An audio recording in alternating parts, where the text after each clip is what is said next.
কথা বলছি ওয়াইজঘাটে অবস্থিত খুব স্বল্প খরচে খাওয়া যায় এরকম একটা হোটেলে হোটেলে আমরা এসেছি।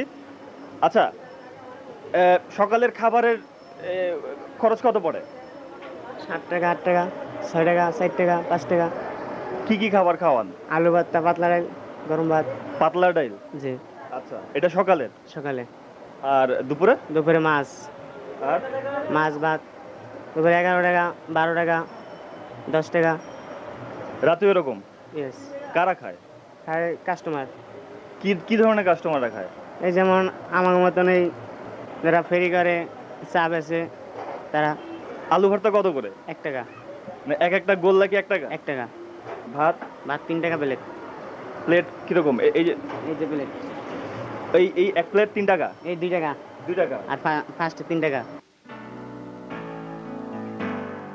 এই পাড়াতেই সচ্ছল কর্মচারীদের জন্য রয়েছে ঘরোয়া হোটেল। এখানে কর্মচারী ছাড়াও অন্যান্য ক্রেতারা ভিড় জমান। পাকিস্তান আমল থেকেই এই হোটেল ছিল, তবে বর্তমান স্থানে নয়। ঘরোয়া হোটেল খিচুড়ির জন্য বিখ্যাত। আপনার প্রিয় খাবার কি? খিচুড়ি। এই জন্য কি ঘরোয়া আসছেন? হ্যাঁ। এখানে খিচুড়ির দাম কেমন বলে আপনার মনে হয়? আর একটু কমালে একটু ভালো হতো। কতটুকু কমালে ভালো হতো? মধ্যবিত্তদের জন্য আর 10% কমালি হলো। দামটা একটু অবশ্যই বেশি, তুলনামূলক কিছুটা 20% কমাইলে মনে হয় মানে আরো 10 টাকার যে পরিমাণে সেটা মনে হয় মোটামুটি সুবিধা হবে। এখানে যারা খেতে এসেছে সবাই বলছে যে খাবারের মান ভালো, কিন্তু দাম কমানো উচিত। অনেকে বলছে 10%, অনেকে বলছে 20%। এ প্রসঙ্গে আপনার মত কি? না, আমার মত যে দাম যারা খায় তারা চিন্তা করে কম হইলে ভালো হয়, হয়তো খাওয়া যায়, বা প্রাইস বেশি হলে খাইতে সমস্যা। কিন্তু মার্কেট অনুযায়ী যে অবস্থা, তাতে খাসির মাংস এবং বিরিয়ানির চালের দাম যে হারে বাড়ছে, এই অবস্থায় কোনো অবস্থায় কমানো সম্ভব না। এবং সব জিনিসের দাম মানে প্রতি বছরই বাড়তেছে। এবং আমাদের যে খিচুড়ির কোয়ালিটি, সেটার উপরে মনে করেন বাইরের জিনিসেরও প্রভাব আছে, যেমন লং, এলাচ, দারচিনি, জায়ফল, জত্রিক, জিরা, এগুলি তো বাইরে থেকে আসে। এগুলির উপরে ভ্যাট বসে, ট্যাক্স বসে, দিন দিন বাড়ে। আমি আজকে থেকে 4 বছর আগে যে এলাচ কিনি 400 টাকা কেজি, এখন সেটা 1200 টাকা কেজি কিনতে হয়। এরকম সব জিনিসের দাম, যার জন্য ওইটা মানে খাওয়াটা তো বিরিয়ানি টাইপ, যেহেতু খিচুড়ি, এটা মানে টেস্টি, অনেক হাই টেস্টি।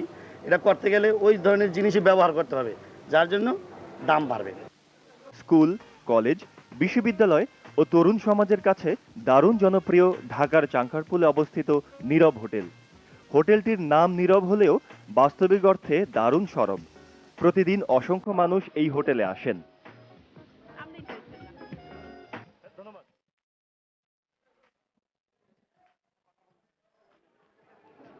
নীরব হোটেলের জনপ্রিয়তার মূলে রয়েছে বিচিত্র রকমের খাবারের আয়োজন। প্রায় 13 থেকে 14 প্রকারের নানা ধরনের তরকারি ও মাছের ভর্তা এবং ভাজি এই হোটেলের প্রধান আকর্ষণ।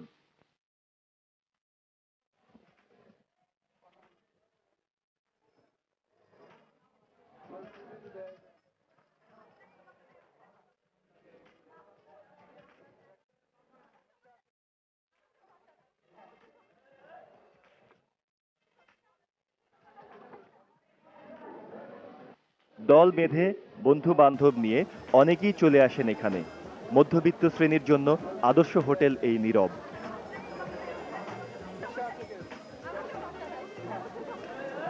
সব ধরনের সবজি ভর্তা, যেটা এক এক ধরনের এক এক ডিস্ট্রিক্টে এক এক রকম ল্যাঙ্গুয়েজে বলে, সেগুলো সবই এখানে পাওয়া যায়, যার জন্য সবাই ভিড় করে, পুরানো দিনকে ফিরে আনতে চায় এই আর কি।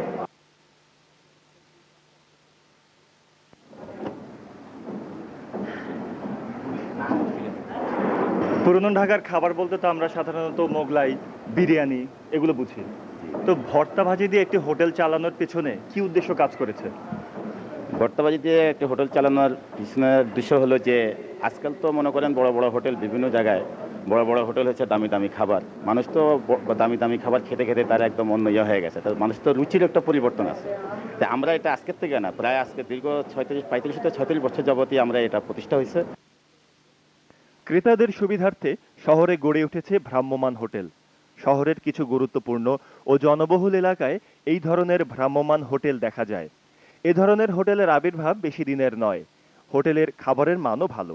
ক্রেতা অনুযায়ী হোটেলগুলোর খাদ্য তালিকা প্রস্তুত করা হয়। ক্রেতার খাওয়ার সুবিধার জন্য চেয়ারের ব্যবস্থাও আছে। বর্তমানে অনেক শিক্ষিত ছেলেমেয়ে এ ধরনের ব্যবসায় জড়িয়ে পড়েছেন। বিশ্ববিদ্যালয় এলাকায় এরকম একটি ভ্রাম্যমাণ হোটেল তৈরি করার পেছনে কি চিন্তা কাজ করেছে আপনার? আমি আমার স্টাডি কমপ্লিট করার পর 5 বছর বাইরে ছিলাম, হংকংয়ে ছিলাম। আমি কোরিয়াতে গেছি, ওখানে দেখছি যে এরকম মোবাইল রেস্টুরেন্ট আছে অনেক। তো আমি ওখানে যাওয়ার পর দেখলাম যে আমরা যে পরিশ্রমটা বাইরে গিয়ে করি, ওই পরিশ্রমটা আমি মনে করলাম যে এত টাকা খরচ করে বাইরে গিয়ে না গিয়ে আমি এই পরিশ্রমটা দেশেই করব। হ্যাঁ, তো ওর থেকে আমি উৎসাহ পেয়ে দেশে এসে আমি ফেরত আসার পর আর বাইরে যাই না, এবং এখানে আমি ইনভেস্ট করে এখানে এই বিজনেস শুরু করেছি। এখানে বিক্রি কেমন হয়? ভালো বিক্রি হয়, এভারেজ মানে প্রতিদিন 3-4 হাজার টাকা বিক্রি হয়।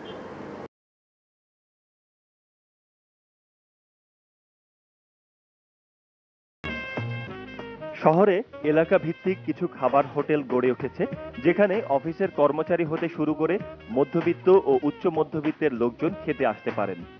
সুন্দরভাবে সাজানো, পরিষ্কার পরিচ্ছন্ন পরিবেশে এই হোটেলগুলো গড়ে উঠেছে।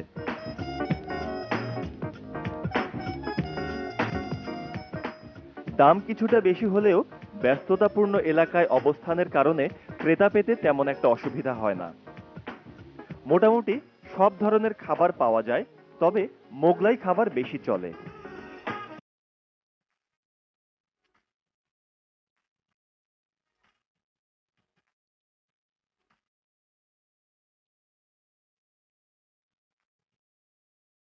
শহরবাসীর খাবারের অভ্যাসে যে পরিবর্তন আসছে তা বোঝা যায় ইদানিং সর্বত্র গড়ে ওঠা ফাস্টফুডের দোকানগুলো দেখলে।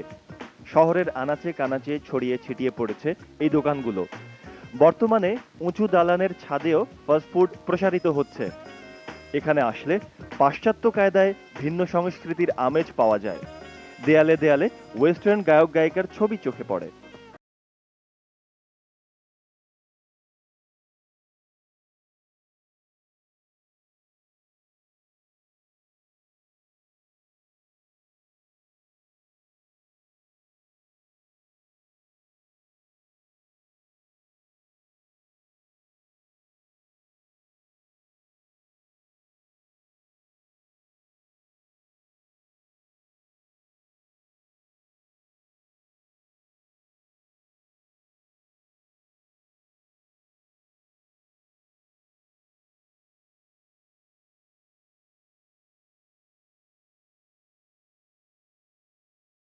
এত উপরে একটা রেস্টুরেন্ট কেন করলেন? ইউসে বাংলাদেশে ঢাকা শহরে বিশেষ করে যে কয়টা রেস্টুরেন্ট আছে হয় কোনো বদ্ধ ঘরের ভিতরে, আর খোলা হলে পরে it's polluted by the environmental pollution. So 100 feet উপরে এখানে এরকম একটা স্বচ্ছন্দ এবং সুন্দর একটা জায়গায় যেখানে পলিউশন অত্যন্ত কম, এই সাইড থেকে নদীর হাওয়া আসছে, চতুর্দিকে খোলা, কাজে এখানে এনভায়রনমেন্টের জন্যই মানুষজন এসে তাদের মন ভালো হয়ে যায়, তারা তাদের রিল্যাক্স করতে পারে। এবং সেই জন্যই দেখা যায় যে বিকালের দিকে টিনেজাররা, সন্ধ্যার দিকে ফ্যামিলি মেম্বার্সরা সহ রাত 10টা পর্যন্ত এখানে লোকজন আসে এবং তারা তাদের সময়টা অত্যন্ত সুন্দরভাবে অতিবাহিত করে। এখানে তো খাবারের অনেক দাম, কারা আসে এখানে প্রধানত? দাম তো একটু বেশি হবেই, কারণ এটা একটা ফ্র্যাঞ্চাইজ, সাউদার্ন ফ্রাইড চিকেনের অরিজিনাল ফ্র্যাঞ্চাইজ। সেই হিসাবে কোয়ালিটি মেনটেন করতে গিয়ে আমাদের দামটা তুলনামূলকভাবে একটু বেশি হয়ে যায়। এখানে আপার মিডল ক্লাস এবং আপার ইনকাম লেভেলের ছেলেপেলেরা এবং অতিথিরাই আসে।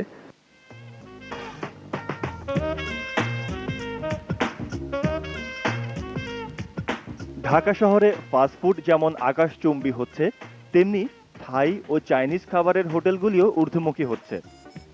সুউচ্চ হোটেলের এই ধারা বেশি দিনের নয়।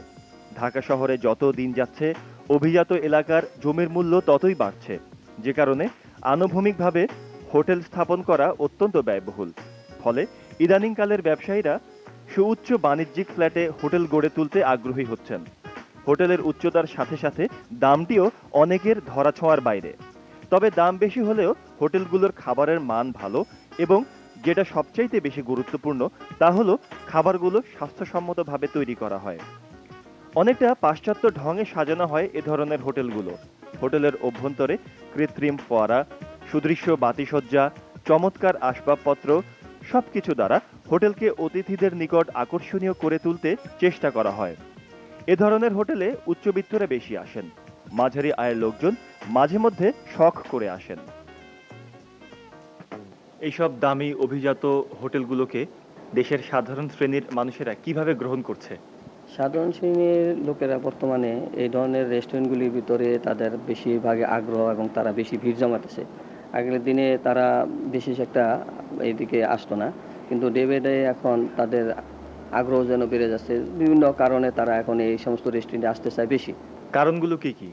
কারণ তারা হয়তো এখন বেশিরভাগে যে ইয়ং বয়সের ছেলেরা বা ছাত্ররা যারা আছে, তারা বিভিন্ন ডিশ এবং বিভিন্ন ধরনের মানুষের সাথে কালচারের সাথে পরিচিত হইয়া তারাও চাচ্ছে সেই কালচারে চলার জন্য উন্নত মানের একটু কালচারে আসা তারা উন্নত মানের খাওয়ার আগ্রহ তাদের ক্রিয়েট করতেছে।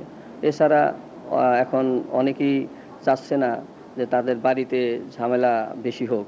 তারা 2-4 জন বন্ধু বান্ধব হলো বা 10 জন 20 জন হলো, এমনকি ছোটোখাটো বার্থডে পার্টিগুলিও তারা রেস্টুরেন্টে চলে আসে। এখানে তাদের আর কোনো চিন্তা রইল না, ঝামেলা রইল না, আসলো, অর্ডার দিল, বাস তারা তাদের আত্মীয়তা সম্পন্ন করে তারা চলে গেল।